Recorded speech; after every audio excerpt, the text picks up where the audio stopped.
కాశీబుగ్గ ఘటనకు సంబంధించి మరిన్ని వివరాలు ఘటనా స్థలం నుంచి మా ప్రతినిధి ఈశ్వర్ ప్రత్యక్ష ప్రసారం ద్వారా అందిస్తారు. ఈశ్వర్, చెప్పండి, ఘటనకు సంబంధించి వివరాలేంటి? కాశీబుగ్గ వెంకటేశ్వర ఆలయ తోపులాట జరిగింది. ఈ తోపులాటలో 9 మంది వరకు మృతి చెందారు. దీనికి సంబంధించి మనతో మాట్లాడడానికి కింజరాపు అచ్చెన్నాయుడు గారు ఉన్నారు. ఆయన అడిగి మరిన్ని విషయాలు తెలుసుకుంటాం. సార్, ఇప్పుడు ఇక్కడ ఘటన ఎందుకు చోటు చేసుకుంది? పలాస కాశీబుగ్గ మున్సిపాలిటీ పరిధిలో కాశీబుగ్గ టౌన్లో ముకుంద పండ అనే ఒక వెంకటేశ్వర భక్తుడు ఒక వెంకటేశ్వర స్వామి దేవాలయాన్ని నిర్మించాడు. అది ప్రారంభం అయి కూడా 4 మాసాలు అయింది. చాలామందికి ఇక్కడ దేవాలయం కట్టినట్టుగా ప్రారంభించినట్టు కూడా తెలియదు. అయితే ఈరోజు ఏకాదశి పర్వదినం సందర్భంగా వెంకటేశ్వర స్వామి భక్తులందరూ కూడా ఊహకు అందని విధంగా ఆలయానికి రావటం జరిగింది. ఆలయంలో వెళ్ళడానికి ఒక తోవ, రావడానికి ఒక తోవ ఉన్నప్పటికీ భక్తులు ఊహించిన దానికంటే ఎక్కువగా రావటం వల్ల భక్తులు లోపలికి వెళ్ళడానికి ఆలస్యం జరుగుతుందని చెప్పి బయట నుంచి వచ్చే మార్గంలో లోపలికి వెళ్ళారు.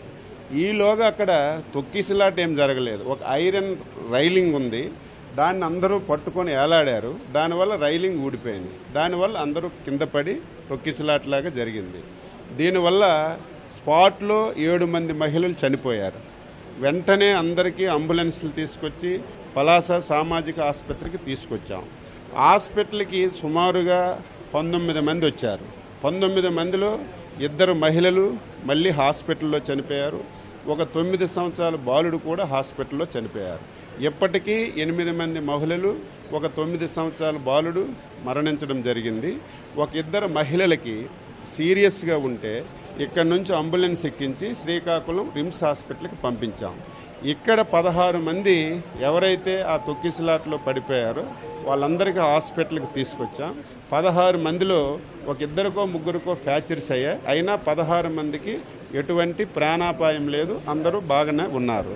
ఇదేవిధంగా ఈ పట్టణం పరిధిలో ఉన్నటువంటి కిడ్నీ హాస్పిటల్కి వాళ్ళంతలో వాళ్ళే తెలియకుండా వెళ్ళి కొంతమంది జాయిన్ అయ్యారు. అక్కడ ఒక 20 మంది జాయిన్ అయ్యారు. ఆ 20 మందికి ఇప్పుడే డాక్టర్తో మాట్లాడాం. ఆ 20 మందిలో ఎవ్వరికి ఏ సమస్య కూడా లేదు. వాళ్ళు 1-2 గంటలు వాళ్ళు డిశ్చార్జ్ అవుతారు. ఇది కాకుండా ఇంకా మాకు తెలియకుండా ఏ హాస్పిటల్కి ఎవరైనా వెళ్ళారని చెప్పి కలెక్టర్ గారు ఆల్ సిహెచ్సి హాస్పిటల్కి, పిహెచ్సిలకి అందరికీ అప్రమత్తం చేసి కనుక్కుంటే టెక్కల్ హాస్పిటల్లో కూడా ఒక 2 మా సంతబొమ్మాల మండలం చట్లదారి నుంచి వెళ్ళారు. వాళ్ళు కూడా నార్మల్గా వెళ్ళి చెకింగ్కి వెళ్ళారు తప్ప వాళ్ళకి ప్రమాదం లేదు. ఇప్పుడు ఈ ప్రమాదంలో చనిపోయిన వాళ్ళు 9 మంది, 8 మంది మహిళలు, ఒకళ్ళు 9 సంవత్సరాల అబ్బాయి. ఇప్పటికే అన్ని సహాయక చర్యలు తీసుకుంటున్నాం. ఇక్కడ ప్రత్యేకమైనటువంటి వైద్య బృందాన్ని పెట్టాం. ఇక్కడే అందరికీ ట్రీట్మెంట్ ఇస్తున్నాం. ఇక్కడ ఒకవేళ వీలు కాకపోతే టెక్కలి జిల్లా హాస్పిటల్కి కానీ శ్రీకాకుళంలో ఉన్నటువంటి రిమ్స్కి కూడా తరలిస్తున్నాం. అందరం ఇక్కడే ఉండి అందరం ఈరోజు ప్రజాసేవ కార్యక్రమంలో అందరం ఉన్నాయి. తెలిసిన వెంటనే ఈ స్పాట్కి వచ్చాం. నేను ఆ పెద్ద ఆయనతో కూడా మాట్లాడాను. ఆయనకి 94 సంవత్సరాలు. ఎవరికైనా సమాచారం ఇచ్చారంటే పోలీసుకి కానీ ఎవరికి సమాచారం లేదు. కానీ మా ఎస్పీ గారు రేపు ఏకాదశి కాబట్టి ఈ జిల్లాలో ఎన్ని వెంకటేశ్వర స్వామి టెంపుళ్ళు ఉంటాయి, ఏ టెంపుల్కి ఎంతమంది జనాలు వస్తారు ముందే ఒక ఆలోచన చేసుకుంటే ఇక్కడ కూడా మ్యాక్సిమం వస్తే 2000 మంది వస్తారని చెప్పి అంటే ఇక్కడ కూడా ఒక 6 పోలీసులకు బందోబస్తు పెట్టారు. పోలీస్ ఏదైతే హెడ్ ఎస్ఐ గారు కూడా 10:30 వరకు ఉన్నారు. 10:30 తర్వాత ఎస్ఐ వెళ్ళిపోయారు. అక్కడ కానిస్టేబుల్ ఉన్నారు. ఈలోగా ఆ రైలింగ్ కూలకపోతే ఈ ప్రమాదమే జరిగేది కాదు. రైలింగ్ ఎప్పుడైతే పట్టుకొని ఏలబట్టడం వల్ల రైలింగ్ కింద పడిందో ఈ సంఘటన జరిగింది. చాలా దురదృష్టకరమైనటువంటి సంఘటన మా జిల్లాలో జరగడం. ఇప్పటికే ముఖ్యమంత్రి గారు అనునిత్యం మాట్లాడుతున్నారు, సేవలు అందించే విధంగా చర్యలు తీసుకోమన్నారు. లోకేష్ బాబు గారు కూడా అనునిత్యం మాట్లాడుతున్నారు. ఆయన కూడా బయలుదేరారు. మరి ఏ టైంకైనా ఇక్కడ రావడానికి అవకాశం ఉంది. ఎవరు ఈరోజు ఆందోళన చెందవలసిన అవసరం లేదు. ప్రభుత్వం పక్షాన ఉంది. అన్ని విధాల జరిగిన సంఘటన దురదృష్టమైన ఇమీడియట్గా వచ్చి అన్ని ఏర్పాట్లు చేస్తున్నాం. తప్పనిసరిగా చనిపోయిన వారి కుటుంబాలకి అన్ని విధాల న్యాయం చేయడానికి అన్ని విధాల ప్రయత్నం చేస్తున్నాం. ఈ దేవాలయానికి సంబంధించి స్థానిక ఎమ్మెల్యేతో మాట్లాడే ప్రయత్నం చేద్దాం. మేడం, ఈ దేవాలయం ఎప్పుడు ఇక్కడ ప్రారంభించారు? ఈ దేవాలయం తాలూకు విశిష్టత ఏమిటంటే? ఈరోజు పలాస కాశీబుగ్లో జరిగిన దురదృష్టకరమైన సంఘటన ఎవరూ మర్చిపోలేమండి, ఊహించలేనిది.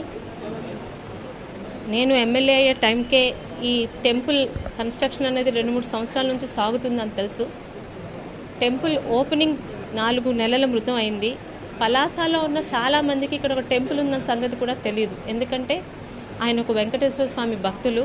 తన సొంత స్థలంలో తన విధులు వెచ్చించి ఈరోజు ఆ టెంపుల్ కట్టారు. అయితే మౌత్ టు మౌత్ పబ్లిసిటీ ద్వారా ఇక్కడ ఒక చిన్న తిరుపతి అని ఒక టెంపుల్ ఉంది అని అందరికీ తెలియడం, ఈరోజు ఏకాదశి కావడం, చాలామంది భక్తులు వచ్చిన వాళ్ళలో మొదటిసారి వచ్చిన వాళ్ళే, చనిపోయిన వాళ్ళలో కూడా అందరూ మహిళలే. పక్కన టెక్కల్ కాన్స్టిట్యున్సీ మా పలాసకు సంబంధించింది. ఎవరు ఊహించలేంది, ఆ టెంపుల్ కట్టిన వాళ్ళు కూడా ఊహించలేకపోయారు, ఎందుకంటే అంతమంది వస్తారని. అయితే అది తొక్కిసలాట జరగలేదు. అక్కడ ఎంట్రన్స్ ఎగ్జిట్ నుంచి ఒకేసారి లోపలికి వెళ్ళడం, మేము ఆ ప్లేస్కి వెళ్ళాం. రైలింగ్ ఒక్కసారి ఊడి పడిపోవడం, ఒక 20 మెట్లు ఎత్తులో ఉన్న రైలింగ్ పడిపోవడం